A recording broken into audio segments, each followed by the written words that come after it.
Special edition of PFTPM because the second big coaching domino has fallen. All along, it's been believed that at the end of the day, two guys stood out above and beyond the others in the 2025 coaching carousel: Mike Vrabel, Ben Johnson.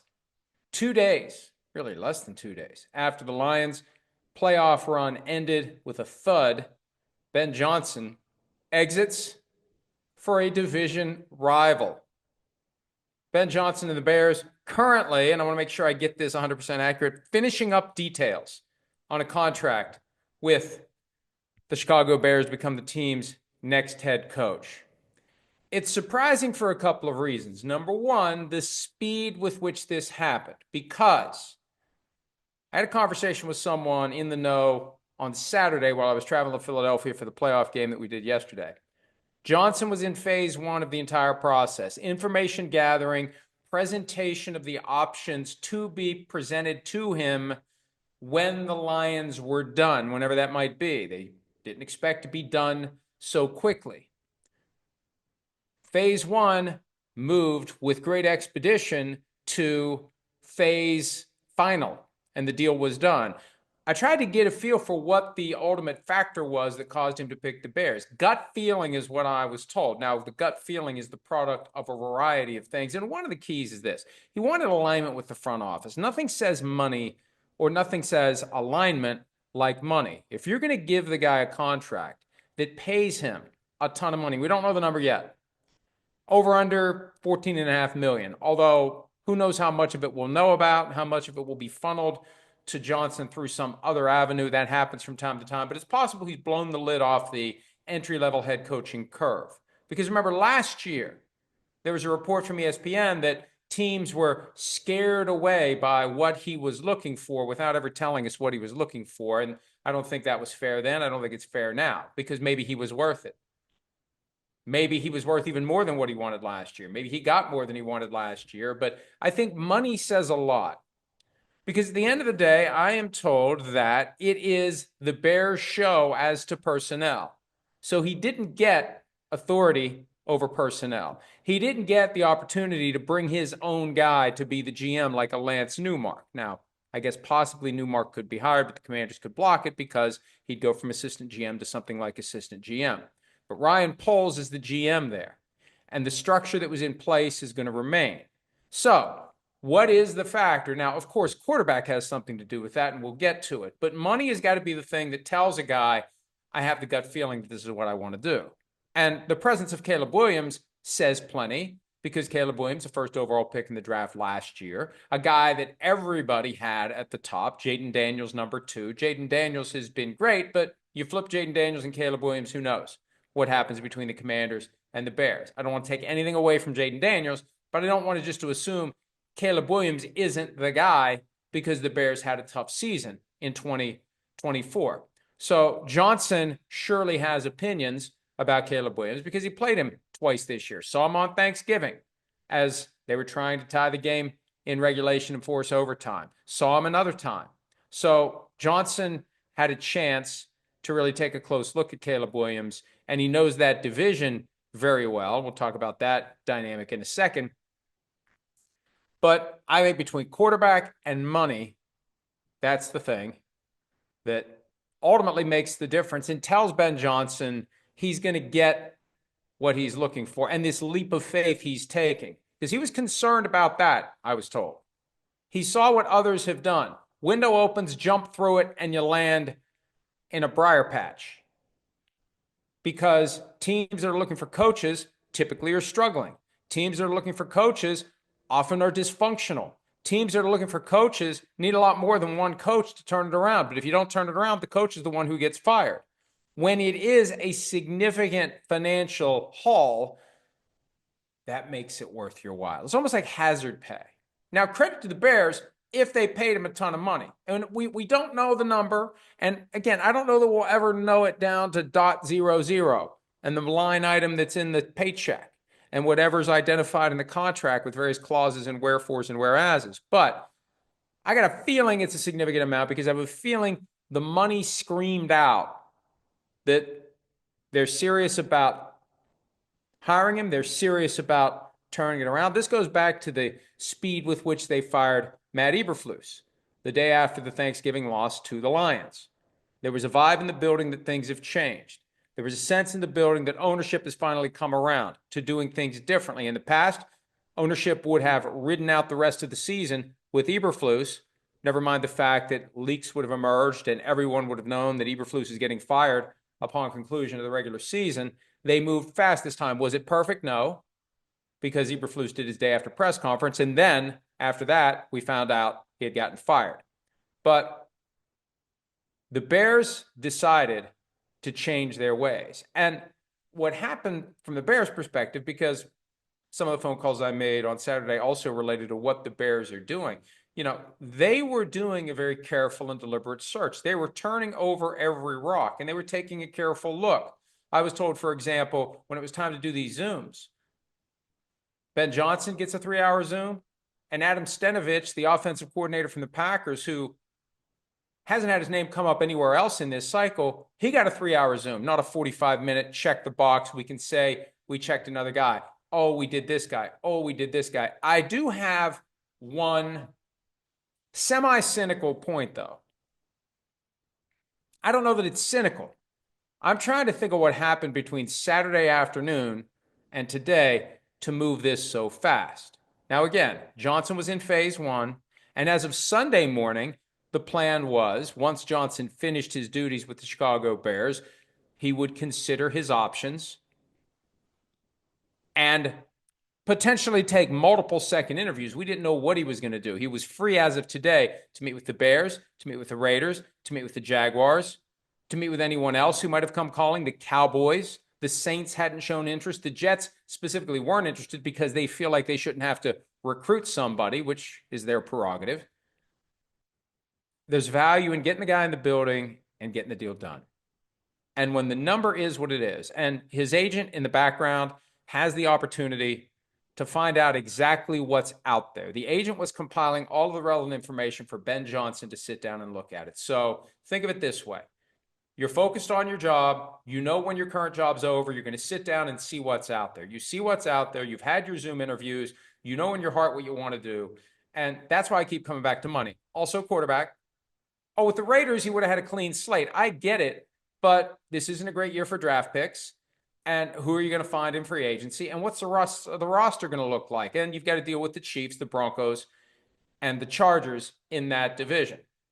Then with the Jaguars, I do know this. Trent Baalke was going to be an impediment to Ben Johnson taking the Jaguars job. That was going to be an impediment. And that's another reason why the gut feeling all comes back to the Chicago Bears at the end of the day. So my guess is there was a lot of money.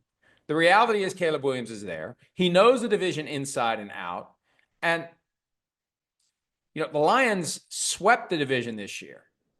So he knows how to get ready to take on the defenses of the Vikings, the Packers, and the Bears. Now he'll be with the Bears, and he goes forward with an opportunity to go against the Lions twice a year. I don't know how he's going to be received when he comes back. We were talking about this in the green room yesterday. When Jimmy Johnson saw Dave Wannstedt leave to become coach of the same Bears some 30 years ago, he said, I'll have a problem with it. If he would have stayed in the division, I would have had a problem. And we've seen in the past when a guy leaves, if he goes in the division, it can be awkward. When Eric Mangini went to the Jets, awkward. But Tony Dungy said, hey, I went to the Buccaneers in the division. And Denny Green said, that's the best spot for you. And he had no problem with it. Now, not all coaches were like Denny Green. I wonder how Dan Campbell's going to feel about it. My guess is Dan Campbell's going to do this. And he's going to say, let's go. Let's go. Let's go play ball. Let's play ball. Let's do what we got to do. You did what you got to do. We'll do what we got to do. Let's go play ball. We'll meet you out in the schoolyard. Let's go. Let's go bite some kneecaps. I don't think Ben Johnson's going to get a kneecap biting exemption as a result of the fact that he was in the fold in Detroit. So here's this is interesting. And I don't want to say, look, hey, we went through this with the Patriots. The Patriots moved quickly when they knew who they wanted. The Patriots fired Gerard Mayo. 2 days later, they had their 2 in-person minority interviews to comply with the Rooney Rule. By the end of the week, it was Mike Vrabel. Some would say by Thursday it was Mike Vrabel. 2 days after. Maybe it was Mike Vrabel before that. I mean, look, we all know it when we see it. You go 8 days from firing one coach to introducing the other coach. You know who they wanted. They did comply with the letter of the Rooney Rule. And Byron Leftwich's name is back in circulation, and he interviewed to be the offensive coordinator of the Seahawks. Pep Hamilton's name is back in circulation. I prefer a more deliberate search, but what happened here is the Bears do the deliberate 2 weeks. Let's talk to all these people. Let's see where they are. And here's where I think things got interesting. Because as of Saturday, as I was pulling into Philadelphia, right around 6 o'clock Eastern time, it was halftime of the Texans-Chiefs game, right around then. I was told that from the Bears' perspective, what they're going to do is they've done all these interviews. On Monday, the in-person interviews can commence. They're going to take a step back, see where they are, and then get ready for things to move quickly. I had no idea how quickly. I don't think anyone did. Here was the key, I think. What happened after the Lions lost? Lions lose. Fox goes to break. Fox comes back. Fox has their panel and they have their conversation. And then in comes Jay Glazer. Jay Glazer has a nugget. News. Something no one knew. Something that was not out there. Bears interviewing Tennessee State head coach Eddie George. Not on Monday. On Sunday. George was in person Rooney Rule interview number 2. Now, I'm not saying that he didn't get a real interview. I'm not saying they didn't sit down and turn over the rock like they did with all the others and make an assessment whether or not this is the guy. They wanted to go usual suspects. They wanted to go everywhere. They wanted to maybe find the guy that no one else is thinking of. The next Mike Tomlin before he was Mike Tomlin. Sean McVay before he was Sean McVay. But when you look at it now, and when I consider how information got to me on Saturday, things were, okay, take a breath, get started next week. Then all of a sudden, they're interviewing Eddie George on Sunday. That didn't fit with what I was told. And I trust the person I was talking to. I try not to talk to people I don't trust, although I will listen to people I don't trust because I like to factor in what they have to say. I think once the Lions lost, they activated the Eddie George plan to get the Eddie George interview done, get the second in-person minority interview done. They did Ron Rivera and Eddie George. Then on Monday, they were free and clear to hire Ben Johnson. So Patriots went, fire Mayo. We want Vrabel. How do we get the path cleared to hire Vrabel right away? Bears went 2 weeks of extreme due diligence, physically exhausting, mentally exhausting, multiple-hour interviews with a bunch of different candidates. Take a step back. Oh, shit, the Lions lost. If this is the guy we want, let's go. And alignment with the front office, as I said earlier, was the key factor. Was, has been, will be the key factor for Ben Johnson. That's why the Raiders emerged as a player. Once the Raiders fired Tom Telesco 2 days after they fired head coach Antonio Pierce, okay, they're clearing a path for Ben Johnson to bring Lance Newmark as the GM. That's why the news on Sunday was regarded as significant that the Raiders were interviewing Newmark for the GM position. Raiders getting their ducks in a row. Raiders getting themselves ready to make the final push for Ben Johnson. But apparently, at the end of the day, despite the best efforts of Tommy, and I hope Tom Brady isn't extra critical of Ben Johnson with the Bears in those Fox games next week. I hope Tom Brady doesn't let any bitterness he might have for getting stiff-armed, because you know what Tommy wants, Tommy gets. If he's upset with Ben Johnson because Ben Johnson said, no, thank you, Tom, I'm not interested. Boy, I hope he isn't very critical of Ben Johnson in the future. He didn't even mention his name, according to Dan Shanoff of The Athletic during the full broadcast on Saturday night. Didn't even mention his name because he was sensitive to the fact that he had and does have and will have a conflict of interest. For as long as an owner of a team is in that position, doing games for all 32 teams, yes, it is. You can say whatever you want for access reasons, whatever. It's a conflict of interest. Didn't mention his name at all. Now, how does he balance? And this is where the conflict comes into play. Does he allow any frustration he might have that Ben Johnson said no? to influence his assessment of Ben Johnson's skills and abilities as a head coach. And in formulating 20-second sound bites, one play at a time, will he be critical of the Bears? And he'll have some Bears games.